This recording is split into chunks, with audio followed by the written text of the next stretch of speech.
I'm Dr. Joe Esposito, and welcome to our podcast, For the Health of It. Remember to subscribe to our podcasts, and I'll help you naturally get well and stay well. The information presented on this program is not intended to take the place of your personal physician's advice, and it is not intended to diagnose, treat, cure, or prevent any disease. Discuss this information with your own physician or healthcare provider to determine what is right for you. Are you suffering needlessly? Dr. Joe can give you advice on how to naturally get well and stay well. Dr. Joe Esposito. Hey folks, Dr. Joe Esposito here. Glad to be with us today. There's a lot of controversy out there about masks. Do they work? Do they not work when it comes to COVID? And there's a news report came out this week I want to talk about a little bit. And what's going on with the masks? And what should we really do? Should we wear a mask? Should we not wear a mask? Let's assume masks don't work. Well, what else can I do? Let's assume masks do work. Well, what else can I do? Because there was a case control investigation where people with COVID who visited 11 U.S. healthcare facilities, the U.S. Centers for Disease Control and Prevention report revealed factors associated with getting the disease. So they went around and they found out what was people who had it, what did they do or what didn't they do to get the disease. So people who spent time around others with COVID had increased risk, as did those who dined in restaurants. So those are two things that across the board said, okay, this does increase your risk. Those who reported going to restaurants or bars were twice as likely to have a positive test for COVID-19 with the virus and with COVID-19 than those who didn't. So going out seems to be an issue. Now, I don't want you to stay home either, because I'm seeing a lot of patients, and they're coming into me, and they've been locked up for a while now, so to speak, and I'm seeing an increase in depression. And this becomes a real serious issue. In fact, I was teaching last week. I was teaching to a group of doctors, chiropractors, medical doctors, surgeons, and it was a state convention. And one of the things that I brought up, and they all kind of chimed in, is that patients are coming into them and saying, Doc, I'm starting to lose my mind a little bit here. And I saw one protest that was interesting. It was at a senior housing development, and they just went outside. And they said, we'd rather die of COVID than loneliness. It's a profound statement right there. I'd rather die of COVID than loneliness. Because we are meant to be around people. We're gregarious creatures. We like to be around other people. And when that's taken away from us, that's prison. That's kind of punishment. And so now we're kind of to the point where what do we do? We're at the tipping point, I feel almost, is what do we do about this whole thing? So we're going to talk about what they found with masks, and then I'm going to say what else can we do. There's a ton of other things that we can be doing to keep ourselves healthy. Now, I did read just today, as a matter of fact, and I don't know if it was true or not, it was on social media, that they're not going to be counting cold and flu this year like they usually do. They usually keep stats on cold and flu here in the States, and they're not going to do it. Now, if you listen to a show I did a couple of weeks ago, we talked about, is there going to be a cold and flu rush this year? And the answer is maybe not. Because in the Southern Hemisphere, they already had winter. They had winter just as COVID was coming into existence. And they had very few cases of flu reported. Now, that could be that people weren't going to the doctors. It may not be, it wasn't reported. But generally speaking, I mean, shockingly low. Like was South Africa, I think it was, had one reported case. And normally they have like 700 or 1,000 cases. So substantial difference. It's not just one or two people not reporting. So maybe people aren't going to the doctors. Maybe flu isn't being tested for. Everybody just assumes it's COVID right away. I don't know the answer. But I'm okay with some of the things we're doing to stay healthy. And I wish we had done it earlier, like forever. And this may be the new norm. I know Garrett hates that word, but this might be the new norm, is that this is what people are doing forever. Masks probably aren't going away for a while. But here's what the studies say. Main focus of the report, with the researchers stating exposure and activities where mask use and social distancing were difficult to maintain, including going places that offer on-site eating or drinking, might be an important risk factor in acquiring COVID-19. So going out and being around people. Well, same thing with cold and flu. Same thing with any disease. Okay, if you're around people and it's communicable, it's contagious, you're probably going to have more likelihood to get it. But buried in this report, in a table at the end of the report, were numbers related to the reported use of cloth mask coverings or masks in the 14 days before becoming ill. So people wore masks. The majority of them, 70.6%, reported they always wore a mask, but they still got sick. So when they had people that had COVID, they asked them what they did, and the one thing they found was 70.6% of them said they always wore a mask, and they still got sick. This shows that the symptomatic adults with COVID-19 of the symptomatic adults, 7.6 always wore a mask, still got sick, compared to 7.8 who said they rarely or never wore a mask. So now the question comes up. Is it the mask that's causing it? Probably not. I feel, my opinion, and I've done a lot of research in my day, and I've read a lot of research, you always got to look a little deeper. Did the people who wore masks go out more? Did they feel empowered because they had the mask on? They were putting themselves in more risky conditions. We don't know any of that. I didn't see that in the report. So the mask can block big droplets, but unfortunately the COVID-19 are little tiny droplets. They're small droplets. And so, you've seen, I don't know if you've seen it, but you can put a mask on, and if you have smoke in your mouth and blow smoke out, it can come out around the outsides. So the viruses are really, really, really tiny, and they can kind of sneak through things. That's where one of the problems come in. So I'm not saying you should wear a mask. I'm not saying you're not wearing a mask. Whatever you want to do, it's your call. However, what I am saying is I want you to know that there's other things that you can be doing, and you should be doing, not just for COVID fears, but for overall health. There are steps that you should take every day, and I take every single day, that you might want to consider adding to your lifestyle. Some of them are physical. Again, it was kind of weird. I went to this convention last weekend, and like 3 people wanted to shake hands with me, and 2 people wanted to hug me. And it was very odd because I hadn't shaken hands with somebody in a long time, and I certainly hadn't hugged anybody in a long time. And so it was kind of an awkward feeling. Now, I'm a chiropractor, and we chiropractors are very touchy-feely people. We're trained early on. I mean, it's what we do. Chiropractic means, chiro means a hand, and practic means done by. So chiropractic means, done by hand. And so we're very touchy-feely people to begin with. And so now you add this COVID thing, so it's a little weird for us. And now suddenly I'm thrown into a situation with like-minded people, which I hadn't been around in a long time, aside from my colleagues that I work with. So it's kind of an interesting situation to be in. And I felt awkward. So I've got a little brainwashing going on as well. So didn't get sick. So far, so good. Nobody there looked like they were sick, so I guess we're okay. But there's some other things that you can be doing. And I want you to do this again just because you should. One of the things I want to talk about is zinc, Z-I-N-C. Now, zinc is huge. A while ago, President Trump came out and he said that hydroxychloroquine was the greatest thing in the world and it should be the main treatment. Well, I remember saying, but if you don't have zinc, the hydroxychloroquine isn't going to work. The hydroxychloroquine, and I'll cover this a little bit later, real simply put, it opens up the cell and allows zinc to get in. And when zinc gets into the cell, it binds to the virus and prevents the virus from replicating. So it's the zinc that's doing it. The hydroxychloroquine is facilitating the zinc doing its job.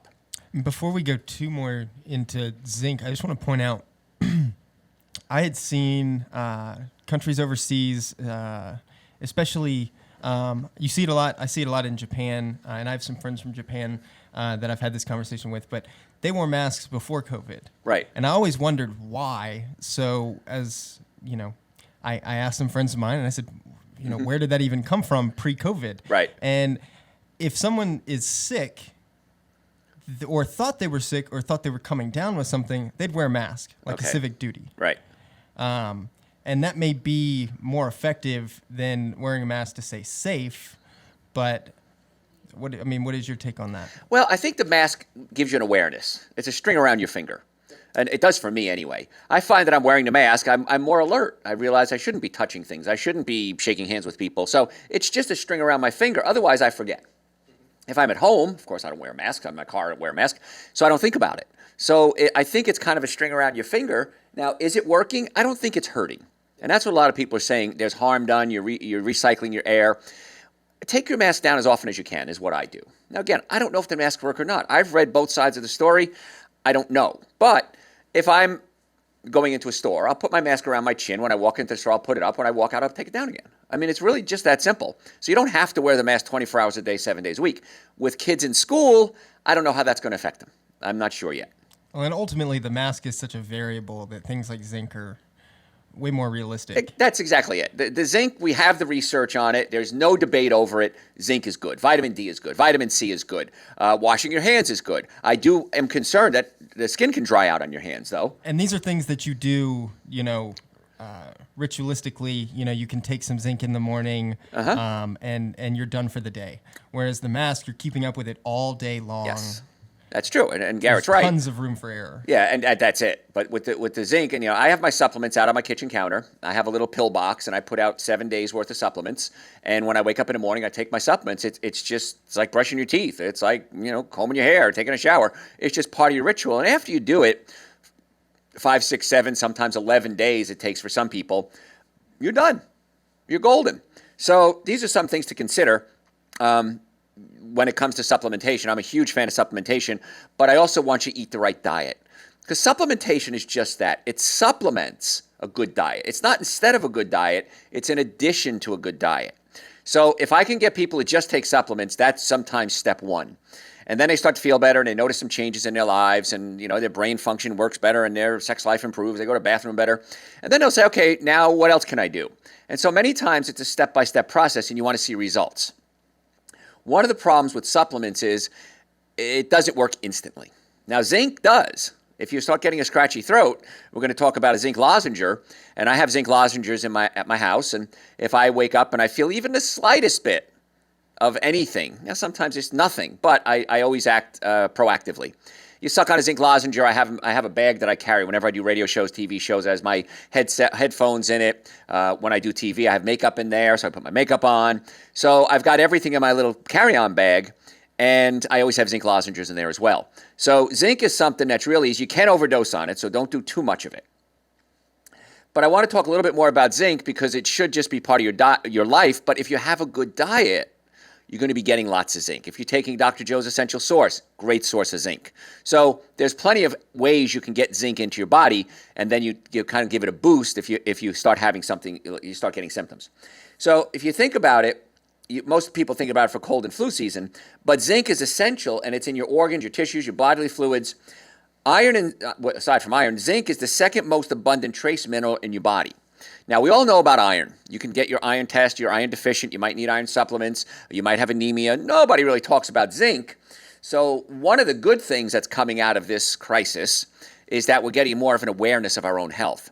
We see in our offices are booming with patients because people are realizing, wow, I really need to take care of myself. I need to get healthy. Every day when I meet with new patients, and we have offices in Marietta, Duluth, Stockbridge, and West Cobb, in the Atlanta area. I know this show goes all over the world. Patients come in, and I try to meet with as many new patients as I can. I can't meet with all of them, of course.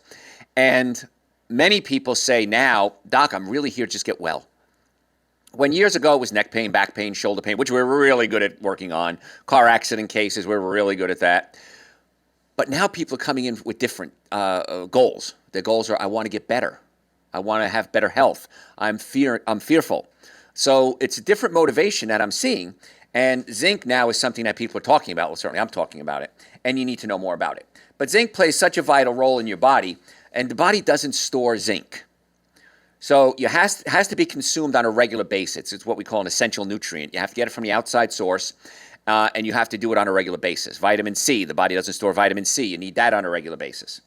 So zinc supports critical things in your body like blood clotting, cell division, immune function, thyroid health, taste, and smell. One of the things we see with COVID, what's the one symptom that really kind of separates it from everything else? I mean, you have flu and COVID, there's fever and there's fatigue, loss of taste and smell. This is where zinc comes in. Wound healing. Many times I have patients, their wounds won't heal. I get them on Essential Source, which has about 100% of the daily recommended doses of zinc every day. And I'll even get them on a good diet with food that's high in zinc. And then many times the wounds start to heal faster. So zinc is really important. You can get it from dairy products, which I don't recommend you do. Nuts. You can get it from meat. Of course, I don't recommend you do that. Asparagus, beans, green peas, spinach. So there's a lot of plant sources of zinc. And here's the thing. If you're eating an animal, the animal doesn't have zinc in it magically. It has to get it from an outside source. And it usually gets it from eating plants, which is kind of cool. So beyond cold and flu, zinc plays a critical role in your body, and there are a lot of biological functions. Researchers estimate 3,000 proteins out of the roughly 100,000 you have in your body consist predominantly of zinc. That's a lot. 3,000 of your 10,000 proteins have zinc in them, so that's a third. You need that. So your body needs zinc for, like I said, blood clotting, gene transcription in order to make new cells. It needs that, taste of smell, and sense of smell and taste, blood sugar balance, immune system, thyroid health, cell division, vision.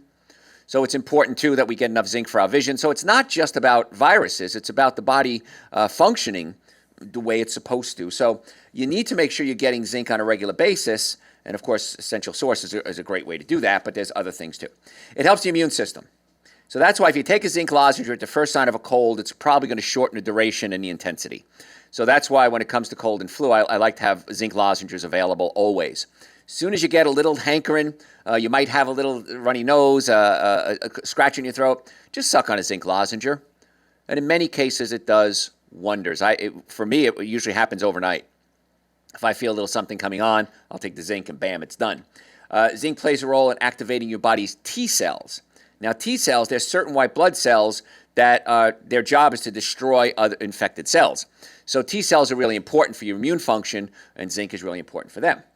If you fall victim to frequent colds and flu, your body might be trying to tell you you have zinc. If you have regular infections, it's immune boosting, can also help address bacterial issues such as acne, body odor, and dandruff. One of the symptoms I'm going to talk about in a little bit is zinc deficiency in children is dandruff and bad fingernails. Get them on some zinc supplements like Essential Source. Essential Source has a lot of things in it, 73 different ingredients. One of them is zinc, and in many cases that solves the problem. Here's something that's really important. I kind of built this whole show around this next statement. Depression. If you suffer from depression, it's likely that your body has too little zinc. Researchers observed low serum levels of zinc in depressed individuals, which suggests zinc deficiency may trigger chronically poor mood. So if you have a bad mood, it might be zinc. Depression causes your hippocampus to shrink, and the hippocampus has a lot to do with memory and mood, and this is the part of your brain that's emotion and learning as well. So if the hippocampus starts to shrink, we have a problem, and we see that a lot in depression. So depression oftentimes is a physical manifestation, which then manifests itself as an emotional manifestation. So as with most things in health, there's a physical component. Like with chiropractic, if you have neck pain, back pain, shoulder pain, acid reflux, heartburn, foot issues, plantar fasciitis, knee problems, shoulder issues, almost always there's a physical component. What that means is the bone is out of place, pinching the nerve. I can't tell you how many patients contact me every day about foot issues. 1/4 of all the bones in your body are in your feet. So if one of those bones comes out of place, you need to put that bone back in place. Same thing with the neck, the shoulder, the knee. So many times in health, there's a physical component. And my feeling is, and I've said this many, many times over the years, that the missing link in healthcare is we're not addressing the physical issues. We always try to treat things chemically, not physically. Same thing with depression. So with depression, many times it's acid reflux or heartburn related because the stomach isn't breaking proteins down into amino acids, and amino acid tryptophan becomes serotonin in the brain, and serotonin does wonders for depression. Serotonin becomes melatonin. Hopefully I have enough time to cover that today. Melatonin is so important for so many different functions, and new research, really exciting. New research is out, and they gave people mega doses of melatonin, large doses. You wouldn't do this normally. And all of the people recovered very quickly from COVID, 100% of them. So now we're looking at melatonin as an optional treatment. But you get melatonin from serotonin, you get serotonin from tryptophan, you get tryptophan from a good digestive system breaking down proteins. See how this all kind of ties together now? So everything I've been teaching you for the past 30, 40 years is now coming to fruition. Dr. Joe was right. Love that. So zinc has been shown to protect the hippocampus from inflammation, which is the emotional stress, and that's considered an important factor in the treatment of depression. Zinc can activate your body's production of something called brain-derived neurotropic factor. I've talked about this many times. That's a critical agent needed to counteract brain inflammation and depression. So, real simple thing. You may be low in zinc. I'm going to tell you how to test for it in just a second. You can test at home. Thyroid. Zinc plays a role in releasing thyroid hormone into your brain, which in turn signals your pituitary gland to make thyroid-stimulating hormone, and thyroid-stimulating hormone causes your thyroid to make more hormones.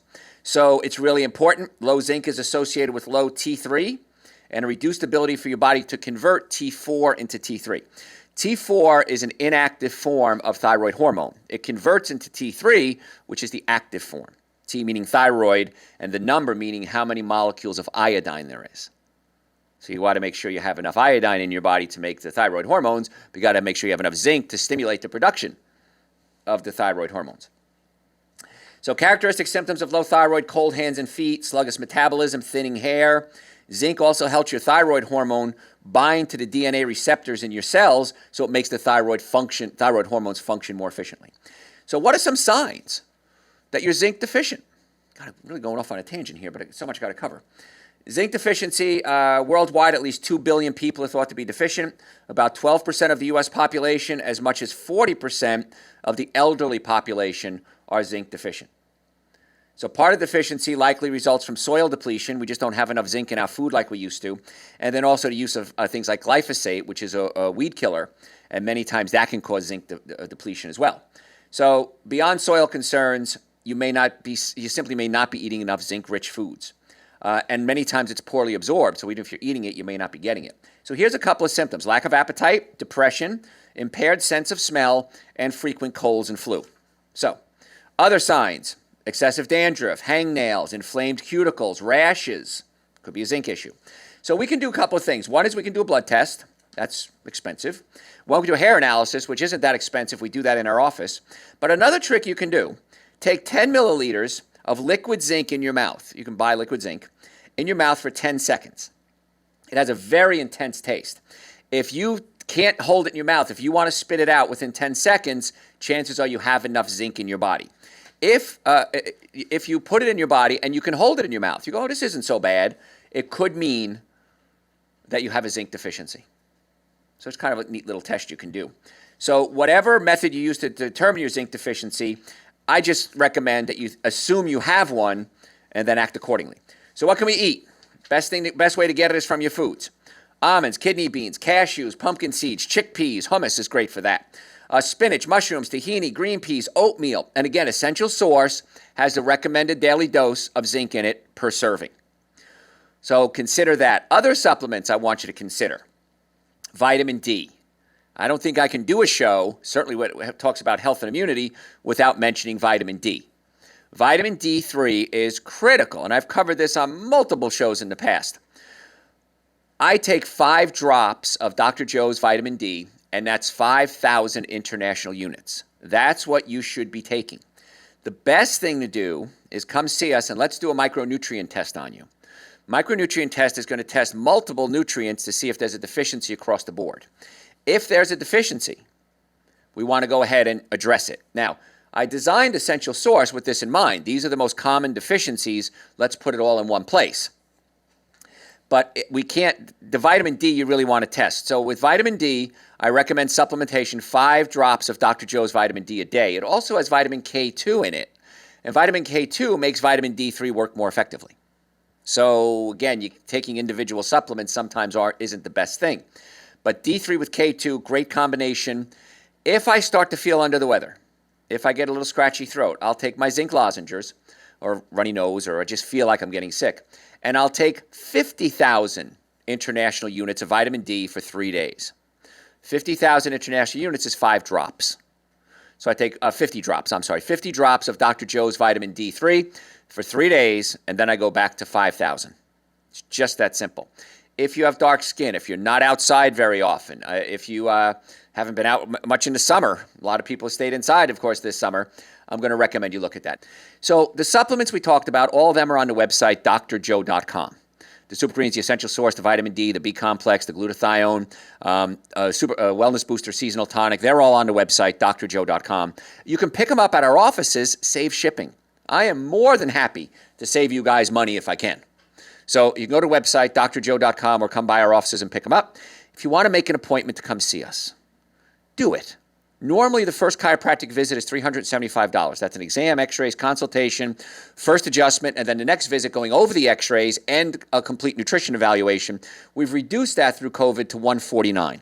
We do accept insurance for future care for that. Most insurance companies, auto accidents, again, workers' comp injuries. We have cash plans available. All the supplements are on the website. We want to be your doctor. And also, I need you to do one more thing. Follow us on Facebook and Instagram at Dr. Joe Esposito, at DrJoeEsposito. I'm Dr. Joe Esposito, the website, drjoe.com. Catch you next time. Thanks for listening to For the Health of It. Remember to subscribe to this podcast, and I'll help you naturally get well and stay well. You can also listen to and call into my radio show live Sunday evenings from 7 to 9 Eastern Time on WSBRadio.com and on a WSB Radio app.